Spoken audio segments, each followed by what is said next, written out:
বৈকুণ্ঠক যাব পাৰিব হয় আৰু যেতিয়ালৈ আপোনালোকে ভোমোৰালৈ সখী পাতিব নোৱাৰে নাজানে যত্নও নকৰে তেনেহ'লে চিৰদিন গোবৰ ভেৰত পৰি থাকোঁতে আমাৰ জন্ম যাব এতিয়া বিক্ৰমাদিত্য ৰজাৰ ফুলৰ বাগানখন কোনখন আজি আপোনালোকে চাওক এইখন আজি যে আপোনাসকলে একান্ত চিতে মহাভাগৱত শুনি আছে এয়া আমি সকলোৱে ফুলৰ ৰসকে খাই আছো ধুনীয়া এই ফুলৰ ৰসে আমাৰ দেহটোৰ অপবিত্ৰ দেহটো আজি পবিত্ৰ কৰিব জানি অজানিতে যদি অকণমান দুখ ভুল অপৰাধ পাপ কৰি আছিলোঁ তাকো আজি নাশ কৰিব হয় এইখনে হ'ল বিক্ৰমাদিত্য ৰজাৰ ফুলৰ বাগান গতিকে আপোনাসকলে আমি য'তে নাথাকোঁ শাস্ত্ৰ ভাগৱত শুনিলে দৌৰি যাব 365 দিনত জানি অজানিতে আপোনাসকলৰ এটুকুৰা পাপ জমা হৈ আছে আৰু জানি অজানিতে আপোনালোকে এদিন ভাগৱত শুনিছে এই 365 দিনত জাম হোৱা পাপখন আজি ভাগৱত শুনাৰ লগে লগে ই নাশ হৈ তাত আৰু পুণ্য সঞ্চয় হ'ল ইয়া শাস্ত্ৰবাণী হয়নে এটা গোবৰ ভেৰ কোনটো তাকো আপোনাসকলে বুজি লওক এতিয়া এয়া ভাগৱত এটামান বজাত বোধহয় ভাগৱত সামৰি পেলাই আপোনালোকে ঘৰা ঘৰি যে গুচি যাব বা আমিও যাম সেইডালে আমাৰ গোবৰ ভেৰ সেইডাল গোবৰ ভেৰ মায়া হয় 7 দিন 7 ৰাতি ভাগৱত গাই গৈ যায় যেতিয়া ঘৰটো সোমোৱাৰ লগে লগে মানুহগৰাকীয়ে মাত দিব আহিলে বুলি ক'ব আহিলো কামে শেষ সেইডাল মায়া হয়নে আৰু এটা বেছি ডাঙৰ মায়া আছে কি জানে আপোনাসকল বৃদ্ধসকলে জানিব সম্পত্তি শেষ হাতী চেনেহৰ শেষ নাতি হয়নে জ্যোতিষশাস্ত্ৰত ভিগু আদি বাৰমুনিসকলে লিখিছে আগৰ যুগততো মটৰ গাড়ী কিনা কম্পিটিশ্যন নাই তেতিয়া হাতী যি ঘৰ মানুহৰ হাতী হ'ল সেই ঘৰ মানুহৰ মানে আৰু ক'বা বাকী নাই তাৰ ওপৰত ধনী মানুহ নাই হয়নে গতিকে কৈছে সম্পত্তি শেষ হাতী আৰু চেনেহৰ শেষ নাতি মন কৰক আপোনালোকে এতিয়া ইয়াত আছে ঘৰ যাই পোৱাৰ লগে লগে এজন বৰ মানি মানুহে যেনিবা আপোনালোকৰ দণ্ডুৱাত আছে হাইস্কুলৰ মাষ্টৰে আছে কলেজৰ প্ৰিন্সিপালে আছে তেওঁকতো কোনেও কাণত ধৰিব নোৱাৰে পাৰে জানো নোৱাৰে কিন্তু ঘৰত যাক নাতিনীয়ে সদায় কাণ পকাই থাকিব তেওঁ হয়নে আৰু নাতিয়ে সদায় যেতিয়া আপোনালোকৰ কাণ চুলি নাক পকাই থাকিব কিনো আনন্দ কিনো ফূৰ্তি লাগে মই নিজেও গম পাইছোঁ খুব ভালে লাগে মাত্ৰ কোনোবা বা বেছিকৈ টানি দিলে কওঁ আৰু এই দুখ পাইছোঁ বুলি কওঁ কিমান শান্তি দেখিছে গতিকে আমাৰ নাতি নেটুকা এয়া হ'ল মায়া এইবোৰ মায়াই লগ লাগি মানে আমাক মানে এই নৰকৰ বাটটো পিনে নিবা সদায় যত্ন কৰে সেইটো মায়ে আকৌ কোনে দিলে জানে আমি গৰ্ভৰ পৰা যিদিনা আহিবা ওলাওঁ মাতৃ গৰ্ভৰ পৰা সেইদিনাই ভগৱন্তে সেই মায়াটো দি পঠিয়াইছে এইটো বোলে মায়া বৰ ভাল বস্তু মই সুধিছোঁ কেনেকুৱানো বস্তুটো কৈছে বঢ়িয়া পাবা এতিয়া সেইটোৱে মায়া হয়নে ঘোষাত মাধৱদেৱে লেখা নাই তোমাৰ মায়ায়ে মন মোহি আছে হৰিৰে অজ্ঞান আন্ধাৰে পৰিয়া পাৰ নপাও ৰামৰা এই মায়াটোত পৰি আমি কিছুমান অজ্ঞানী হৈছোঁ আৰু অজ্ঞানী হোৱাৰ লগে লগে আমাৰ এন্ধাৰ কৃষ্ণ পক্ষত পৰি গ'লো হয়নে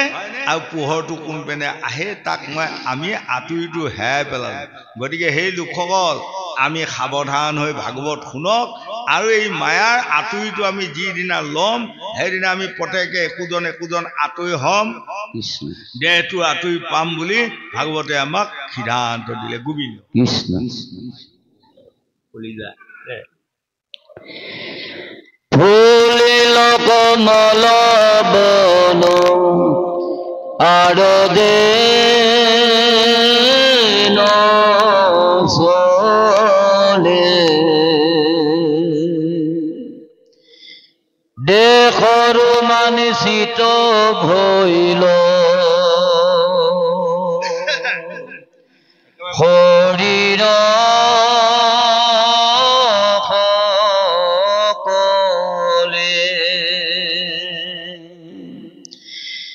জানাইতো বাস হব ইহাৰে জনক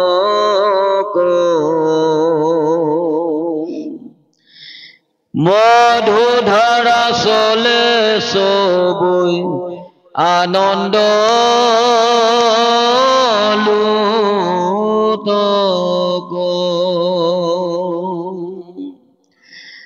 যে নয়ুদ্ধ পুৰুষ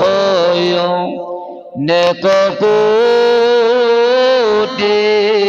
কুটি দেশ হৈ যেবে বংশত বৈষ্ণৱয়ে কগুটি তৰিলো বুলিয়া দৈবৈ আনন্দ হৃদয় পুলকিত তনু নিৰ নেতৰ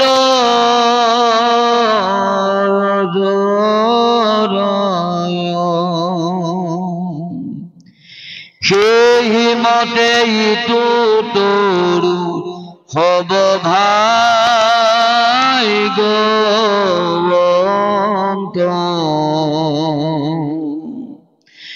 যাহাৰ বংশৰ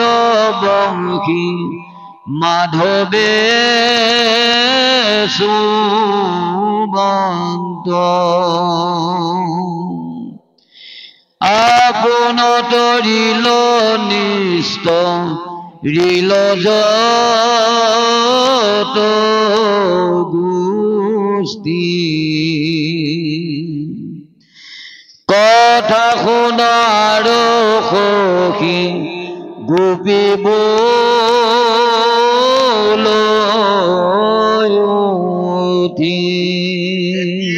আজি এইখিনিত আমাক দেখুৱালে সেই লোকসকল যদি এজন কাৰোবাৰ বংশত যেন ঊৰ্ধ পুৰুষ অনেক কোটি কোটি দেশ হৈ যাবে বংশত বৈষ্ণৱ এক কোটি যদি আপোনালোকৰ বংশটোত এটি বৈষ্ণৱ সন্তান কাৰোবাৰ জন্ম হ'ল তেনেহ'লে লক্ষ লক্ষ লোকসকলকো তেওঁ উদ্ধাৰ কৰিব পাৰে যেনেকৈ আপোনাসকলে সত্য যুগত চাওক প্ৰহ্লাদ জন্ম হ'ল হয় প্ৰহ্লাদ জন্ম হৈ তেওঁ বৈষ্ণৱ পুত্ৰ আৰু পুৰুষসকলক উদ্ধাৰ কৰিলে তেনেকৈ আমাক কয় যে এই লোকসকল আমি বৈষ্ণৱ যদি এটি সন্তান কোনোবাই জন্ম দিয়াব পাৰে তেওঁলোকৰ পিতৃ পিতামহসকলে যদি বেয়া কাম কৰি নৰকতো থাকে নৰক নিষ্ঠুৰি এদিন তেওঁলোকে স্বৰ্গ যাত্ৰা কৰিব পাৰে ঘোষাত মাধৱদেৱে লিখিছে যাৰ পুত্ৰ সবে ঐত হৰিত শৰণ লয়া হৰি গুণ গাৱে শুদ্ধ ভাৱে দধি দুগ্ধ ঘিত মধু নদীৰ জলক পিয়া পিতৃগণে টিপিটিক পাৱে আমি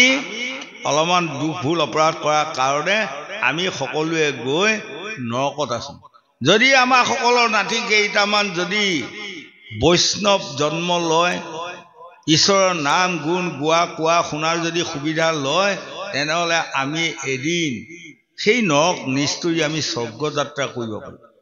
এইটোত পলাদৰ আখ্যানটোত আমাক বুজালে হয়নে আজি গোপীসকলে এইখন কথা তাত আলোচনা কৰি আছে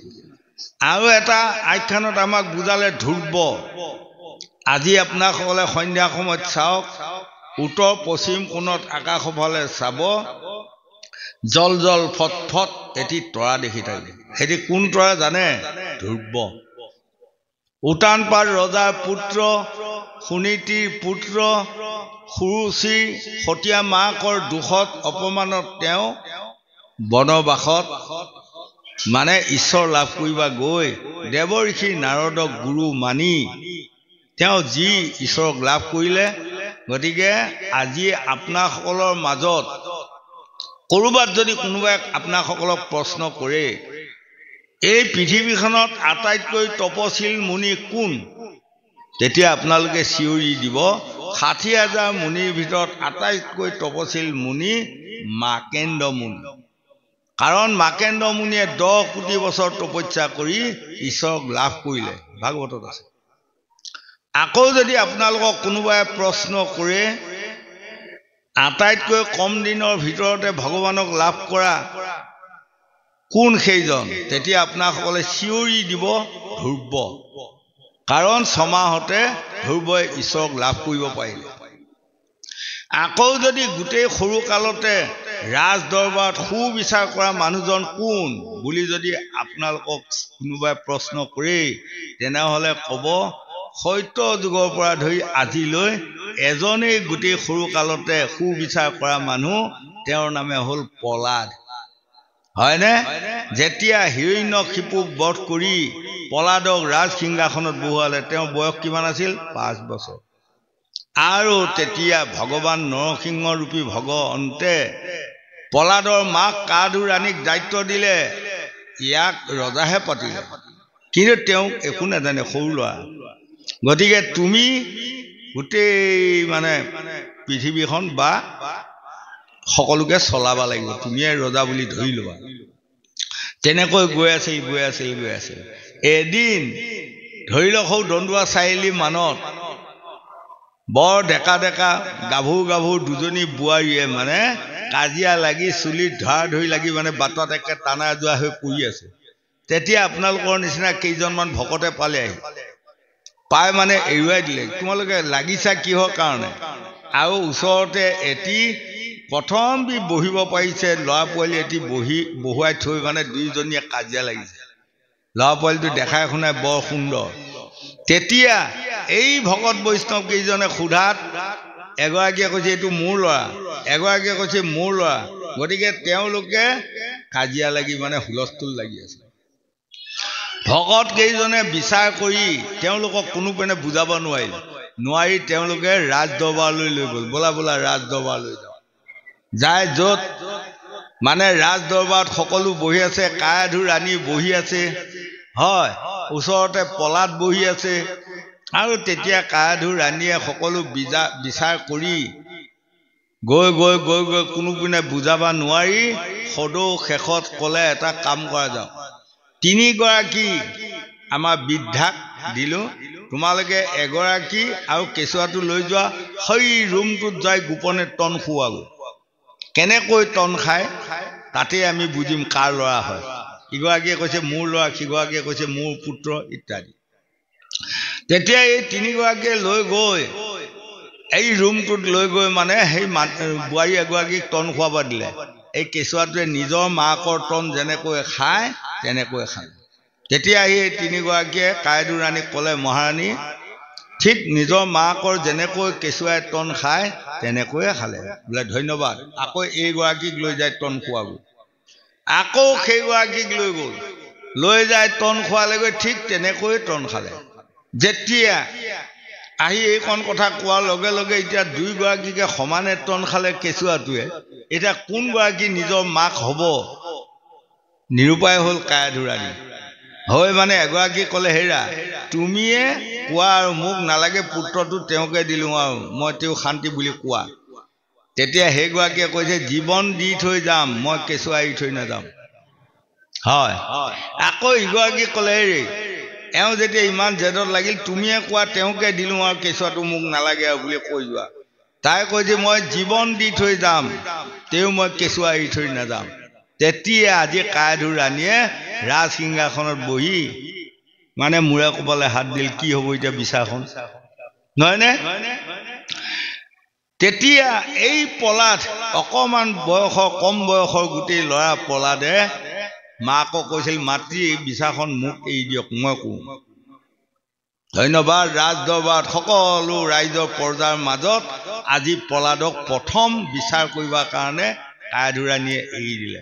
দিয়াৰ লগে লগে পলাদে এনেধৰণে বহুত বুজালে যেতিয়া এই 2 গৰাকী মানুহে নুবুজিলে সদৌ শেষত পলাদে কৈলে মই ৰাজ আজ্ঞা অৰ্ডাৰ দিলোঁ এজন কটুৱাল মাতি আনা আৰু 2জন তাৰ লগত আহা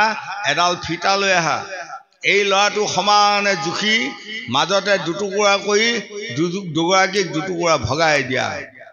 বিচাৰ শেষ লগে লগে কটুৱাল আহি পালে আৰু দুজনে ফিটা লৈ আহি ৰেডি হ'ল দিয়া মাজতে জোখা সমানে দুটুকুৰা কৰি ইগৰাকীক এটুকুৰা দিয়া সিগৰাকীক এটুকুৰা দিয়া তেতিয়া লগে লগে এগৰাকী বোৱাৰীয়ে দীঘল খাই পৰি পলাদৰ দুইখন ভৰিতে ধৰি কৈছে মহাৰাজ মোক আৰু পুত্ৰ নালাগে তেওঁকে দিয়ক কান্দি কান্দি কৈছে তেওঁকে দিয়ক তেওঁৰে শান্তি আহক তথাপি এই ইমান ধুনীয়া কেঁচুৱাটো কাটিব নালাগে পলাদে কৈছে নহয় এইটো এটা ৰাজ আজ্ঞা তুমি ভৰি এৰি দিয়া কৈছে মই ভৰি এৰিয়ে নিদিম আপুনি যেতিয়া ক'ব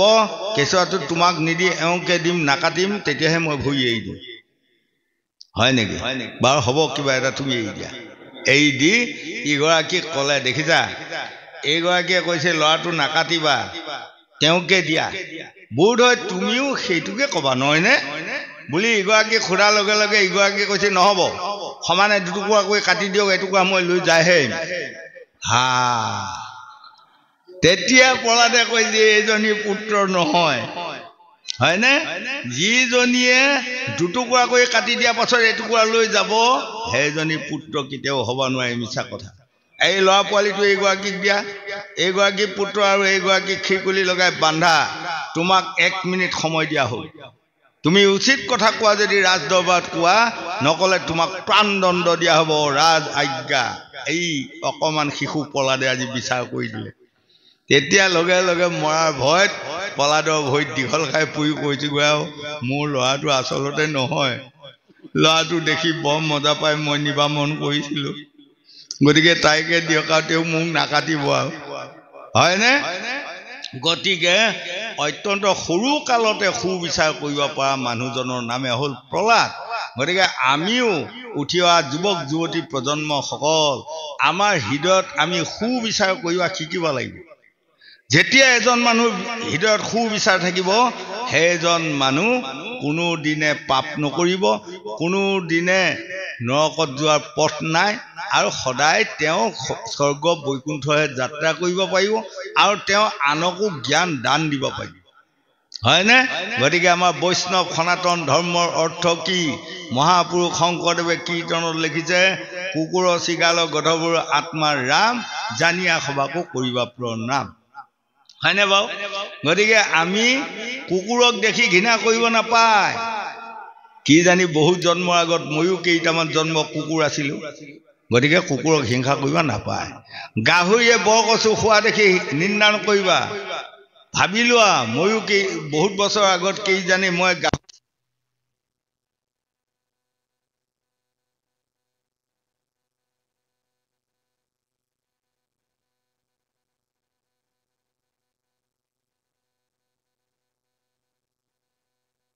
আৰু 2 নম্বৰ অহিংসা পৰম ধৰ্ম জাতিৰ পিতা মহাত্মা গান্ধীয়ে গীতাখন কালতি চেপত লৈ এই ভাৰতখনত ভ্ৰমণ কৰি ঘূৰি ঘূৰি সদৌশেষত এই ভাৰতখন স্বাধীন কৰিলে অহিংসা পৰম ধৰ্ম নিৰাশ্ৰয়ক আশ্ৰয় দিয়া এয়া বৈষ্ণৱ সনাতন ধৰ্ম একোডলি ডাল পৰ উপকাৰ সাধন কৰা কাকো অহংকাৰ নকৰিবা কাৰো আত্মসন্মানত আঘাত নিদিবা কাৰো পুণ্য নাশ নকৰিবা এনেকৈ এই 12টা গুণ পালন কৰি যদি আপুনি অন্তৰতে ঈশ্বৰৰ নাম স্মৰণ কৰে ভগৱন্ত কৃষ্ণই তথাস্তু বুলি আশীৰ্বাদ দিবই ভাগৱতে আমাক বুজাই আছে গোবিন্দ কৃষ্ণ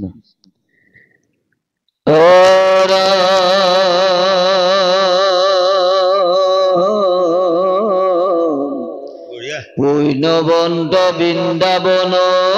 ভৈল গীত গীত ধ্বজ জব পংকজয় অংকুশে অলংকিত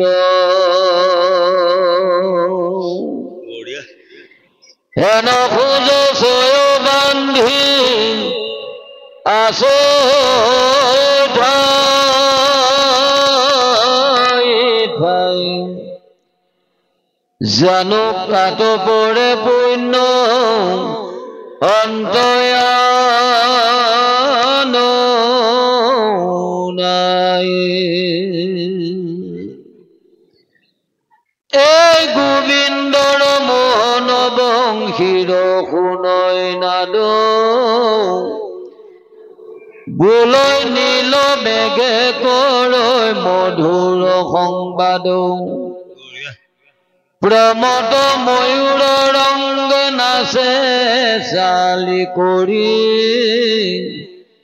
চাই থাকৈ আন পক্ষী মানে মৌন ধৰি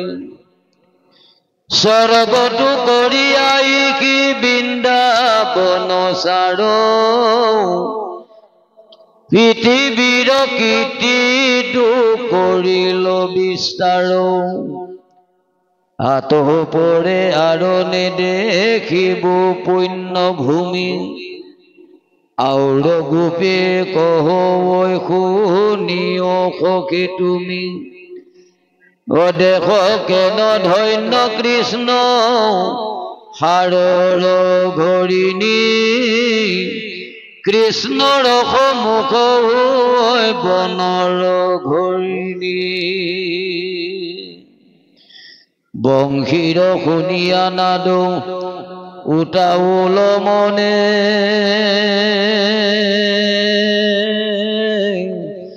কৃষ্ণ কয়া দৰৈ আদি প্ৰেম নিৰীক্ষণে এতিয়া আজি এই বৃন্দাবনখনৰ কথা আমাক বহলাই কৈছে হয়নে প্ৰভু ভগৱন্তে যিখন বৃন্দাবনত ভ্ৰমণ কৰিছিলে তৃণ তৰু লতা পশু পক্ষী মৃগ হৰিণ সকলোৱে আজি তাত কৃতাৰ্থ হ'ল সেইকাৰণে ব্ৰহ্মাই কৃষ্ণক কৈছিলে মোক আৰু জীৱ সৰ্জন কৰাৰ দায়িত্ব মোৰ প্ৰয়োজন নাই মোক এটা জন্ম দিয়ক মই দিবইবো নহয় যাতে বৃন্দাবনত থাকিব পাৰোঁ যাতে প্ৰভু ভগৱন্তে আহি কেইটামান দিনৰ পাছত মোৰ মূৰত গছকি গুচি থৈ যায় তেনেহ'লে মই মুক্তি পাম কাৰণ কি তেওঁৰ ভৰিত চিহ্ন কেইটামান আছে ধ্বজ বজ জব পংকজ অংকুশ এইকেইটা পাৱত চিন আছে গতিকে সেইকেইটাই হ'ল এতিয়া আমাৰ মন কৰিবচোন ভাগৱত বুলি ক'লে আমাৰ পতাকা এডাল উত্তোলন কৰে বা কিবা এটা ডাঙৰ অনুষ্ঠানত পতাকা এডাল উত্তোলন কৰে আমাৰ বহু মানুহে ইয়াৰ তত্ত্বটো জানে আৰু কিছু লোকসকলে বৰ ইয়াক উপলব্ধি নকৰে কেৱল পতাকা উত্তোলন কৰা আজিকালি দেশখনত চবতে এইটো হৈ আহিছে হয়নে এতিয়া মন কৰিব মহাত্মা গান্ধী জয়ন্তী আমাৰ ভাৰতখনত পালন কৰি প্ৰত্যেক বছৰে কোটি কোটি কোটি কোটি টকা পঠিয়াই আছে খেদি আছে কিন্তু গান্ধী জয়ন্তী পালি কোটি কোটি টকা পঠিয়াইছো সঁচা গান্ধীজীয়ে কৈ যোৱা এটি শব্দ আমি কোনেও নামানো তেওঁতো কৈ গৈছিল প্ৰথম অহিংসা পৰম ধৰ্ম এইটো মানি লোৱা কিন্তু এইটো আমি মানি লোৱা বৰ টান পাওঁ গতিকে আমি এই কলিৰ লোকসকলে বোধ হয় পতাকা উত্তোলন কৰি ফুৰোঁতে আমাৰ জন্ম যাব এতিয়া ভাগৱতৰ পতাকা এডাল উত্তোলন কৰিছোঁ পতাকা এডালৰ অৰ্থটো কি আমাৰ বহুত লোকসকলে আজিও বুজিবা যত্ন